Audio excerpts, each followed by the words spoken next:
Oséias, capítulo 5, versículo 15. A gente vai falar algo que talvez você já conheça, a história de Oséias, e você vai compreender. Inclusive, eu fiz essa pergunta há muito tempo atrás na igreja, e a grande maioria da igreja talvez se pasmou pela pergunta. E como a gente sempre fala, baseado no livro de Oséias, que a gente vai pregar hoje, eu pergunto para vocês: vocês casariam com alguém que trairia você todos os dias? Hein, pessoal? Você casaria com alguém que, sabendo que você vai casar e essa pessoa vai te trair todos os dias, você faria isso? Não, né? Jesus fez isso. A Bíblia diz que a igreja é a noiva de Cristo. Jesus é o noivo, é o esposo. A igreja é a esposa ataviada. A igreja é a esposa sem ruga, sem mancha, sem mácula. A gente vai ver através do livro de Oséias hoje um casamento que Deus usa como simbologia do casamento da igreja com o próprio Deus. Deus casou com a igreja, mas a igreja em si, a noiva em si, ela trai noivo todos os dias. Nós traímos Cristo todos os dias. Eu vou mostrar para vocês na palavra. Oséias capítulo 5, 15 diz assim, o cabeçalho já diz assim: a conversão insincera. Uma conversão insincera, que não é uma conversão sincera, não é uma conversão do coração. Só através do cabeçalho a gente já poderia fazer uma pregação aqui. Olha o que diz aqui Oséias capítulo 5, versículo 15. A conversão insincera. Deus fala assim: irei e voltarei para o meu lugar, até que se reconheçam culpados e busquem a minha face. Estando eles angustiados, cedo me buscarão, dizendo: vinde e tornemos para o Senhor, porque Ele nos despedaçou e nos sarará, fez a ferida e a ligará. Depois de 2 dias nos revigorará, ao terceiro dia nos levantará, e viveremos diante dele. Aí o povo continua dizendo assim: conheçamos e prossigamos em conhecer ao Senhor, como a alva, a sua vinda é certa, e ele descerá sobre nós como a chuva serôdia, que rega a terra. Aí Deus fala assim, tem algumas bíblias da atualizada, da linguagem de hoje, que o cabeçalho diz assim, e Deus fala assim: que te farei, ó Efraim, que te farei, ó Judá, porque o vosso amor é como a nuvem da manhã, e como o orvalho da madrugada, que cedo passa. Por isso os abati, por meio dos profetas. A Bíblia da linguagem de hoje diz assim, ó, por isso que eu castiguei vocês, por meio dos profetas. Pela palavra da minha boca os matei, e os meus juízos sairão como a luz, pois misericórdia quero, e não sacrifício, e o conhecimento de Deus mais do que o holocausto. Mas eles transgrediram a aliança, como Adão. Eles se portaram aleivosamente contra mim. O que significa a palavra aleivosa? Hein, gente? Falsamente. Eles se portaram falsamente contra mim. Gileade é a cidade dos que praticam a injustiça, manchada de sangue, como hordas de salteadores que espreitam alguém. Assim é a companhia dos sacerdotes, pois mataram no caminho para Siquém, praticaram abominações. Vejo uma coisa horrenda da casa de Israel. Ali está a prostituição de Efraim. Israel está contaminado. Também tu, ó Judá, serás ceifado. Também tu, ó Judá, será o quê? Ceifado. Amém? O livro de Oséias, ele é uma narração. Se você ler o livro de Oséias inteiro, ele é uma narração profética do amor incansável de Deus para com os seus filhos. O livro de Oséias mostra o amor que Deus tem para com os seus escolhidos. A última parte de Oséias, se você ler o último capítulo, ele mostra como o amor de Deus, mais uma vez, restaura os seus filhos à medida que eles se esquecem de seus erros, quando se aproximam de Deus, quando o povo se aproxima de Deus com um coração arrependido. No começo, Deus usa um casamento de simbologia e pede para que Oséias, ele casa com Gomer, uma prostituta, uma mulher da vida, uma meretriz. E Deus fala para Oséias: Oséias, toma uma prostituta, uma mulher da vida, uma meretriz, case com ela. Oséias casa com essa meretriz, Gomer.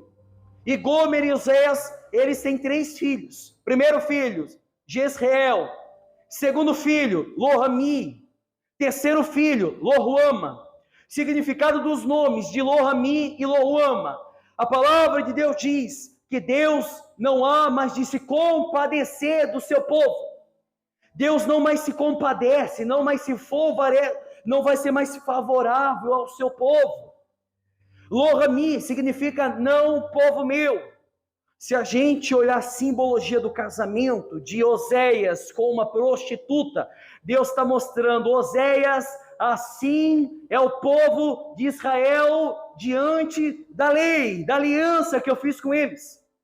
Assim é o povo de Israel, que eu tenho chamado, eu tenho casado com esse povo, mas eles se prostituíam com as coisas da terra. A mensagem profética de Oséias, se você entender, ela prediz a vinda do Messias de Israel 700 anos depois, para restaurar o povo de Israel, através da cruz, através do sacrifício de Cristo. O nome de Oséias, se você pesquisar o nome de Oséias, ele tem raízes no hebraico. Ele tem raízes hebraicas, é derivado do nome de Rocheia, que significa salvação, ou significa o Senhor salva. Ou seja, o nome de Oséias significa salvação, significa o Senhor salva. O que Deus queria fazer com o povo de Israel? Salvar aquele povo. O que Deus queria fazer com aquele povo? Trazer o povo de volta. O povo era escravo no deserto, no Egito, perdão. O povo estava sendo escravo, arruinado, seu dia a dia, estava vivendo debaixo de ruínas, incansavelmente. E Deus pega lá na lei, antes da lei, Moisés é usado por Deus para tirar o povo da escravidão. Deus faz uma aliança com o povo de Israel. Deus chama o povo para a terra prometida. Mas a Bíblia diz, se você ler em Números capítulo 14, você vai ver que o povo murmurava contra Deus. E Deus fala assim: Moisés, até quando esse povo vai murmurar contra mim? Aí vem Moisés, vem Arão, vem Josué, vem Caleb, vem todos os profetas, e o povo constantemente murmurava contra Deus, blasfemava contra o Santo do Altíssimo. O povo de Israel era idólatra, e ainda por cima a Bíblia diz que eles adoravam o seu próprio ventre, o seu próprio eu.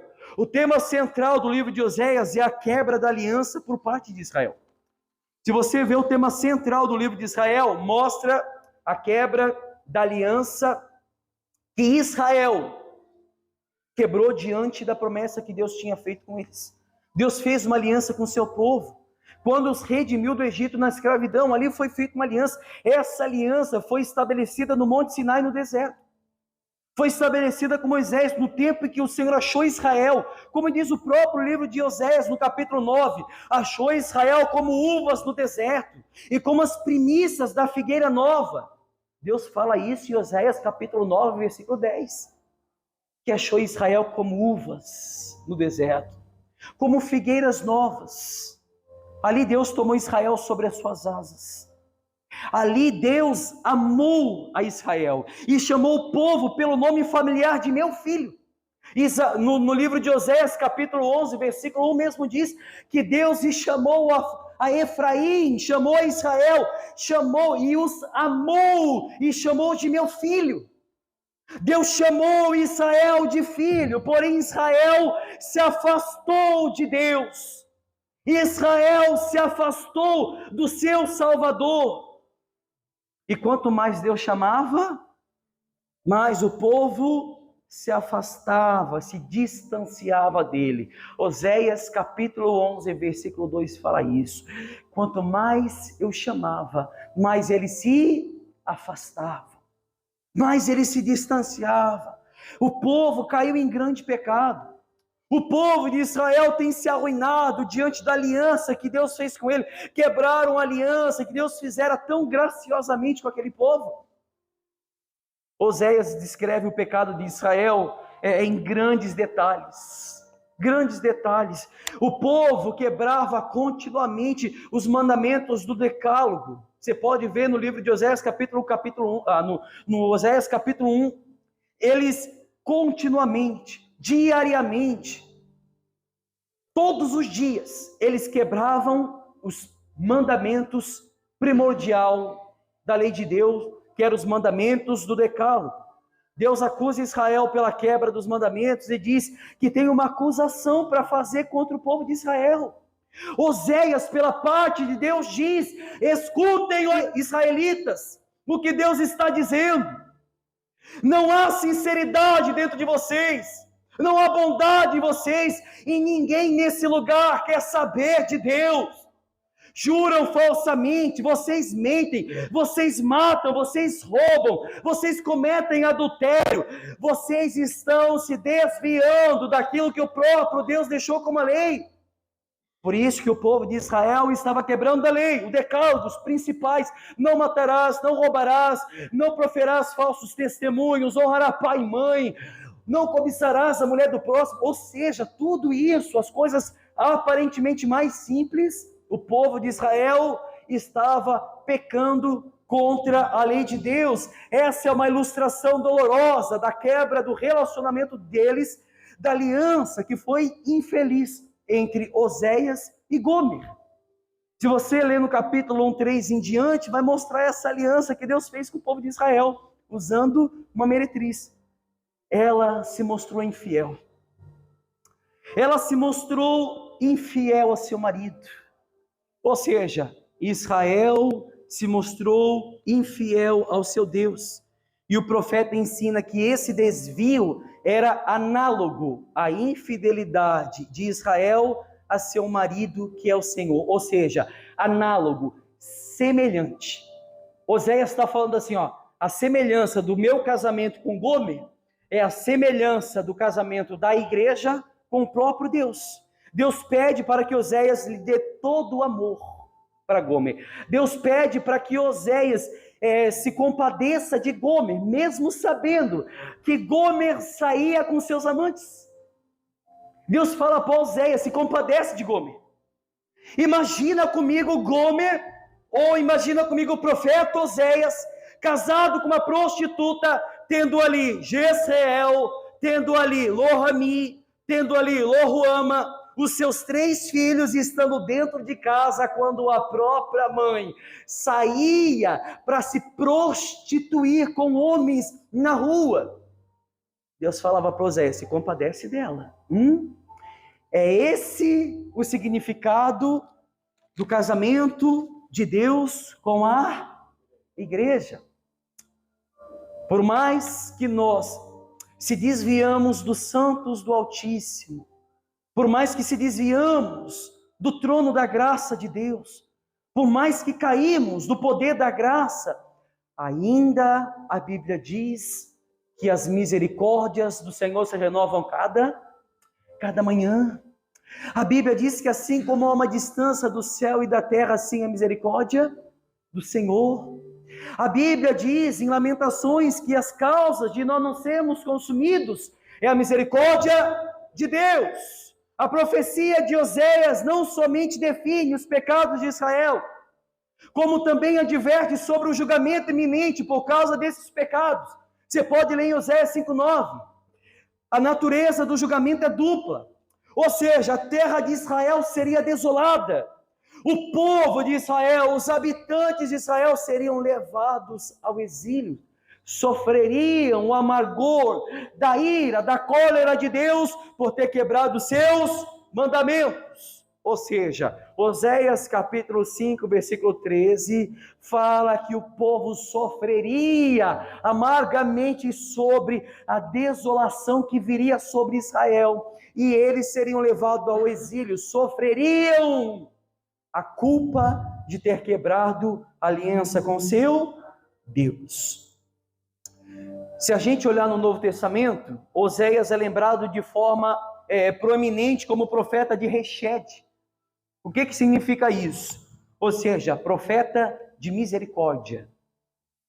Ou também possui o significado de amor inabalável no Novo Testamento. Esse conceito se torna fundamental porque Jesus cita. A passagem de Oséias, que a gente acabou de ler, de Oséias 6,6, Jesus cita em Mateus 9,13 e Mateus 12,7. Misericórdia eu quero e não sacrifício. Duas vezes Jesus cita a mesma passagem de Oséias 6,6 em Mateus 9,13 e Mateus 12,7. Misericórdia eu quero e não sacrifícios. Tem Bíblia que diz e não holocaustos. Nessas duas passagens, Jesus ensina contra a ideia de mera prática externa como realização da verdadeira adoração. Dizendo para os judeus assim, olha, vocês acham que vocês vão se achegar a Deus dessa forma? Através dos costumes que vocês têm nos seus dias a dias? Não é assim. A gente cansa de falar aqui nas reuniões. O que Isaías fala? O que Deus fala através do profeta Isaías? Que o homem para o qual ele olha é o homem que abate o seu espírito. O homem que abate o seu espírito tem um espírito compungido, aflige a sua alma. É um homem que reconhece os seus pecados. Jesus cita Oséias para demonstrar que a verdadeira adoração vem somente de um coração que ama a misericórdia, que ama a Deus acima de todas as coisas. O livro de Oséias é fundamental ao ensino do Novo Testamento sobre a restauração do povo de Israel, o povo de Deus. O apóstolo Paulo cita dois textos de restauração no livro de Oséias, em seu ensino crucial em Romanos 9:25 e 9:26. Paulo também cita. Paulo, ele entende que o julgamento sobre Israel aconteceu em sua destruição e exílio. No mesmo texto, ele enfatiza que ainda que os números dos filhos de Israel seja como a areia do mar, só serão salvos os remanescentes. Só serão salvos os remanescentes, só eles que serão salvos. Em Oséias 5,15, aonde a gente começou a ler, Deus, em sua ira, remove do povo a sua presença salvadora. Deus remove do povo o seu espírito salvador, até que eles se arrependam verdadeiramente dos seus pecados.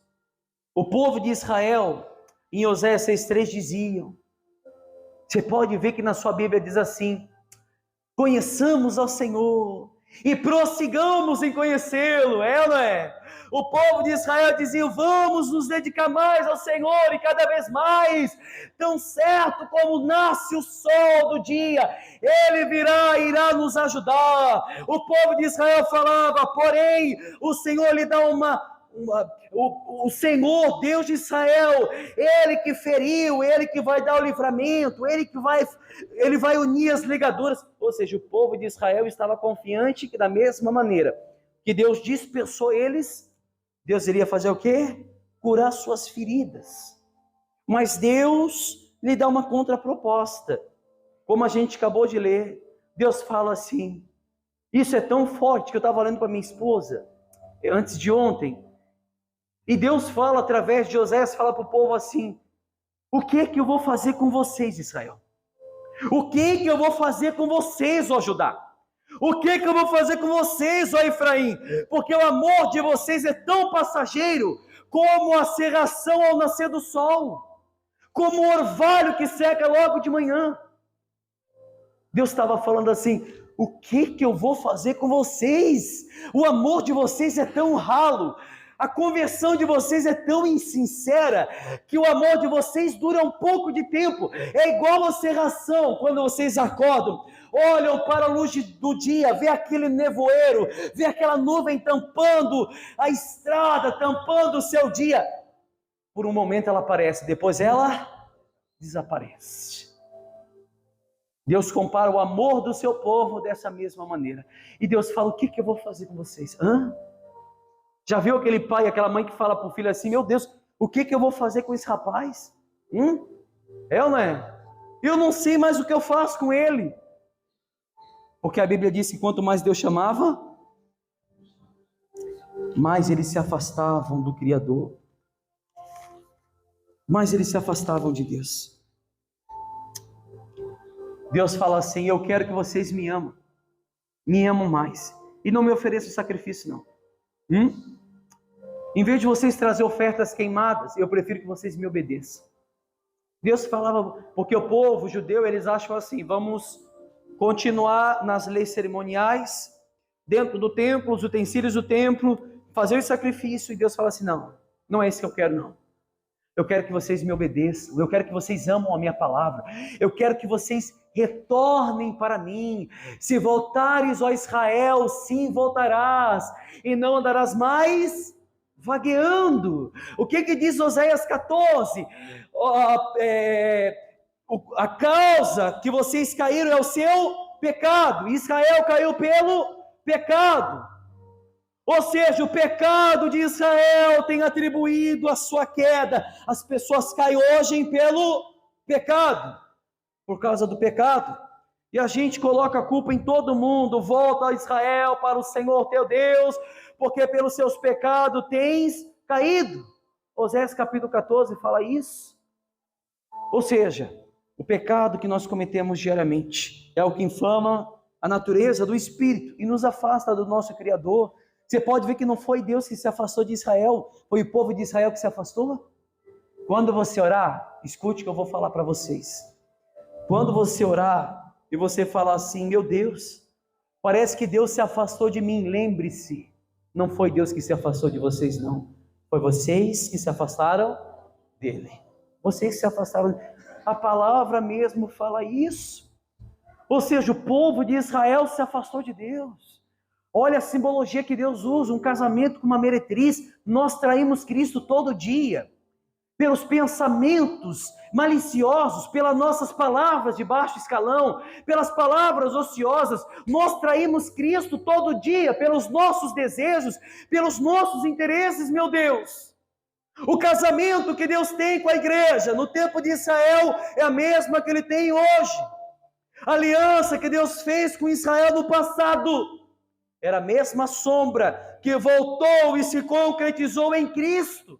Mesma coisa, nós traímos Cristo todos os dias da nossa vida, todos os dias. Olha o que diz Ezequiel 33:30. Você volta a 2 livros. Ezequiel 33:30. Olha como é forte isso aqui. Pastor, mas eu vou para a igreja, eu ouço a palavra. Eu sou uma pessoa que eu ouço a pregação, eu amo adorar o Senhor no louvor. Mas isso não significa que você é salvo não, meu camarada. Isso não significa que você é salvo. A Bíblia acabou de dizer que os judeus são comparados com areia. O número dos judeus, dos filhos de Israel, são comparados com a areia do mar. Mas será salvo só os remanescentes. Quem que são os remanescentes? Aquilo que está escrito em João capítulo 3. Necessário vos é nascer de novo. Necessário vos é nascer de novo, porque aqueles que não nascerem da água e do Espírito não podem herdar o reino dos céus. O que é o nascimento da água? É o batismo. Teve o batismo, remissão de pecado. No batismo você deita um velho homem e se levanta uma nova pessoa. Ali você está salvo? Hein, gente? Não. O batismo não te salva. De maneira nenhuma. Senão nós não teríamos milhares e milhares de desviados que se batizaram, que estão no mundo hoje e não querem mais voltar. Né? Talvez você conhece um amigo, um familiar, que hoje está no mundo, foi batizado, mas talvez, infelizmente, está condenado. Porque ele diz, eu não vou mais para a igreja, isso não é para mim. Batismo não te salva. Agora, se não nascer da água e agora o nascimento do Espírito te salva? Hein, gente? Te salva. Porque é o Espírito Santo que convence da justiça, do juízo e do pecado. O nascimento do Espírito, necessário você é nascer de novo. É fazer como Paulo disse, o meu passado eu considero como esterco, para trás eu deixo, eu olho para frente, para o alvo que é Cristo. Ou seja, uma pessoa que nasceu de novo, ela tem repugnância pelo seu passado, tudo que ela quer é Cristo, o desejo dela é Cristo. Davi era um homem segundo o coração de Deus, por quê? Porque ele falava assim, alegrei-me quando me disseram, vamos à casa do Senhor. Mais vale um dia nos seus átrios do que 1000 dias no mundo. Davi sabia reconhecer que ele necessitava de Deus acima de todas as coisas. Ezequiel 33:30 diz assim: todos acharam? Quanto a ti, ó filho do homem, os filhos do teu povo falam de ti junto aos muros e nas portas das casas, falam um com o outro, cada um a seu irmão, dizendo, vinde, peço-vos e ouvi. Olha o que o povo fala. Eles chegam diante de Ezequiel e falam, e ouvi qual é a palavra que procede da boca do Senhor. Deus fala para o profeta, eles vêm a ti, como um povo que costuma vir. Olha que interessante, a Bíblia diz que eles tinham costume de ir ao profeta, e se assentam diante de ti como meu, e ouvem as tuas palavras, mas não as põem por obra. Com a boca professam muito amor, mas com o coração só ambiciona o quê? Lucro. Eis que tu és para eles como quem canta canções de amor, que tem voz suave e tange bem, porque ouvem as tuas palavras, mas não colocam em prática, põem por obras. Mas quando vier isso, e aí vem, então saberão que houve no meio deles um. Interessante, né? Que interessante. A Bíblia diz que o povo de Israel, a mesma geração de Israel, eles iam até o profeta, e a Bíblia diz que eles costumavam fazer isso, e eles se assentavam diante do profeta, como se fosse o povo de Deus, e eles ouviam as palavras de Deus, naturalmente, típico do religioso, dentro da igreja. As pessoas que vão para a igreja, as pessoas que costumam ir para a igreja, as pessoas que costumam ouvir o pastor pregar, as pessoas que costumam talvez chegar em casa e ler a Bíblia, talvez ler todo dia, talvez ler diariamente a palavra de Deus, mas a Bíblia diz que eles não colocam em prática, eles não cumprem com aquilo que está escrito.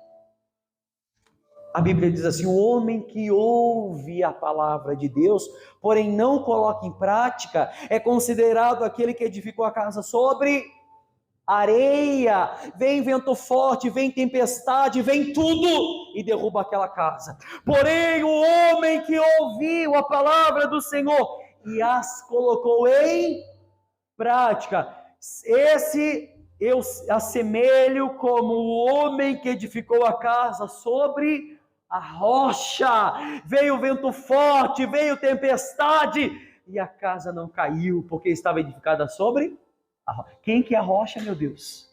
O próprio Cristo. A pedra fundamental que foi posta como cabeça para a salvação de todos aqueles que creem. De todos que creem, meu Deus. A mesma pedra que foi colocada como tropeço na vida dos ímpios, é a mesma pedra que foi posta como cabeça para a salvação de todos aqueles que creem. Amém? Estar dentro da igreja não significa ser salvo quando você não for a própria igreja. Como eu sempre falo, o salvo, ele não vem para a igreja para ser salvo. É ou não é? Ele vem para a igreja porque ele é salvo. Amém? Não adianta você vir para a igreja quando a igreja não for com você. Amém, gente? Essa é a palavra que eu tenho preparada para vocês. Lembre-se que você não casaria com alguém que te trairia todo dia, mas Cristo fez isso.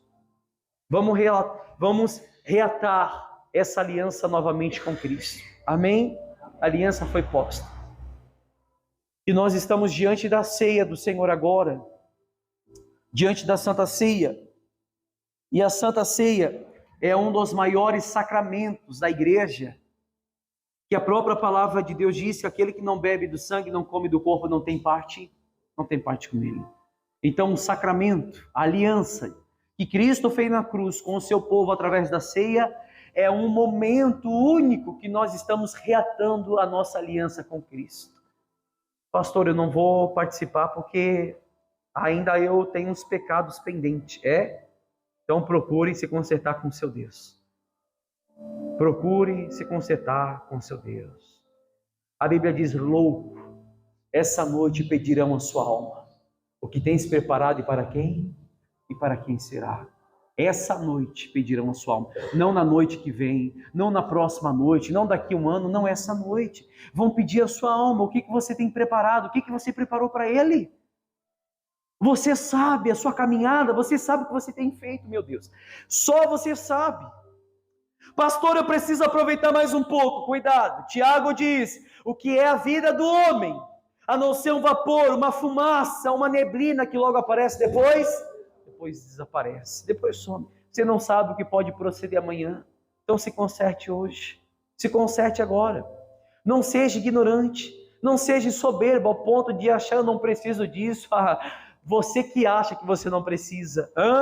Você que acha. Lembre-se, não é Deus que se afastou do seu povo, o seu povo que se afastou do seu Deus. Amém? Nós vamos participar da ceia agora. Fique de pé, aplauda Jesus bem forte, que Ele merece. Pode deixar continuando a gravação.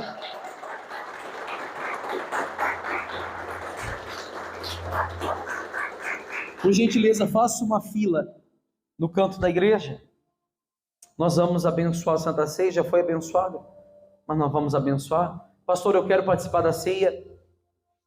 Eu entendo que eu preciso ter parte com o meu Criador. Então você vai participar. Pastor, eu quero continuar em pecado. Cuidado.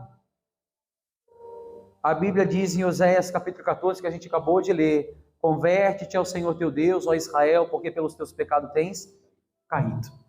Então se converte enquanto é tempo. Eu oro a Deus para que a nossa igreja se converta, meu Deus. Eu oro a Deus para que a nossa igreja seja uma igreja convertida e não convencida. O problema da igreja é que ela se convenceu e não se converteu.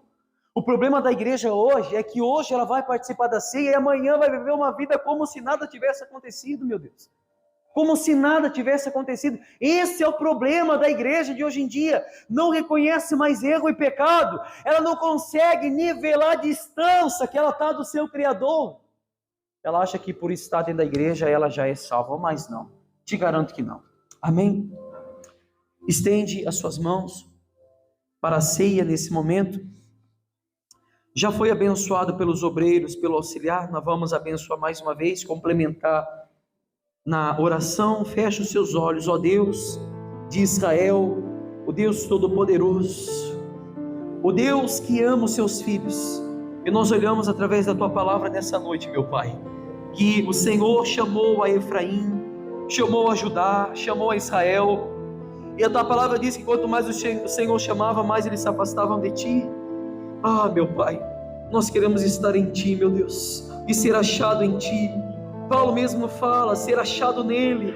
Nós queremos, meu Deus, nascer de novo. Nós queremos ter um novo nascimento. E esse novo nascimento só pode proceder de um coração compungido, meu Pai. Só pode proceder de uma pessoa que nasceu de novo.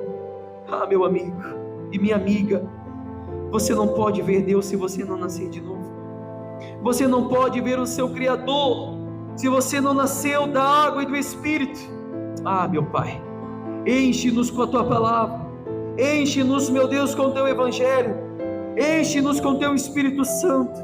Abençoa o sangue, abençoa o corpo, meu Pai, que no momento em que nós participarmos, meu Deus, dessa ceia, que possamos ser novos homens, novas mulheres, nascidos de novo, que possamos contemplar a beleza da Tua majestade, porque tem que nascer da água, tem que nascer de Deus, tem que nascer do Espírito Santo para ser um filho Teu, meu Pai. Em nome de Jesus eu te peço, nessa noite, abençoa todos que vão participar desse momento, que essas pessoas possam ser abençoadas, em nome do Pai, do Filho e do Espírito Santo. Os da fé digam amém e graças a Deus. Você que vai participar, passa com toda a fé, em nome de Jesus. Pegue os 2 elementos, depois você vai voltar para o seu lugar, segurando os 2 elementos, fechando os seus olhos em espírito. Tem que nascer da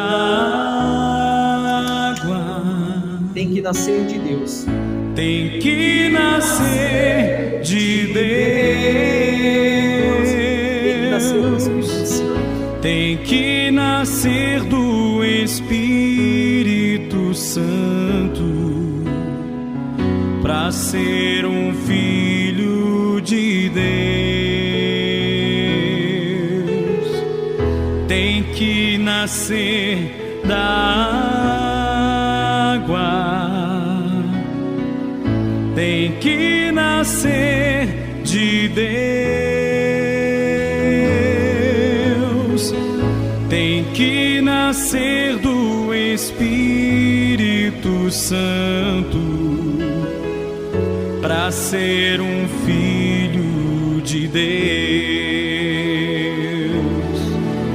O mundo tem o que esquecer,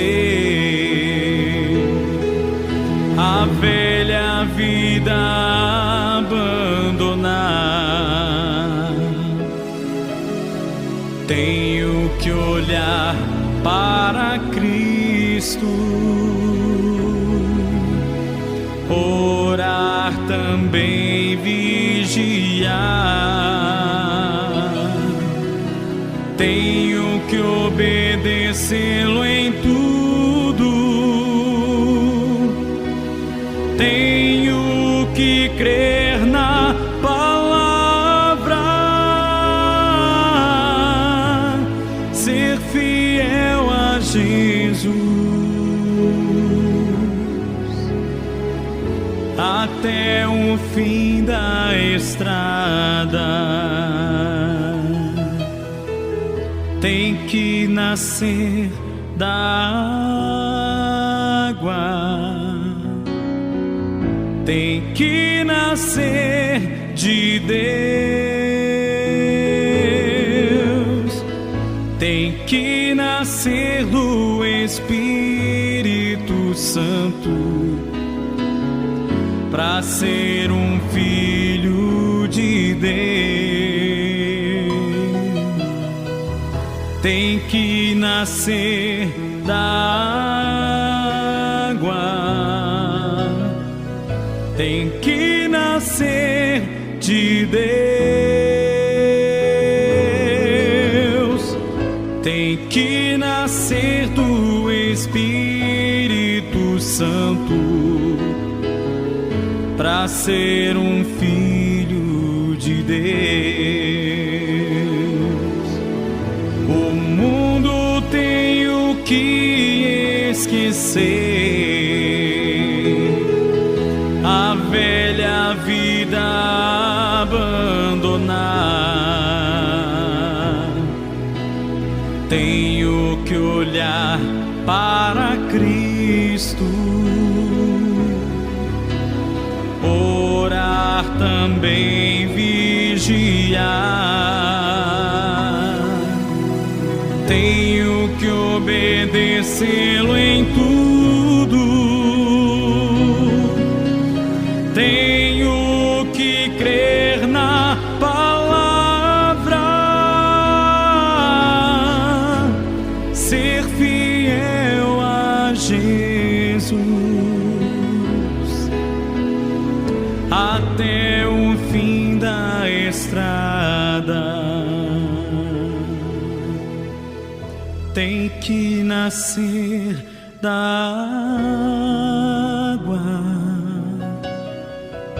tem que nascer de Deus,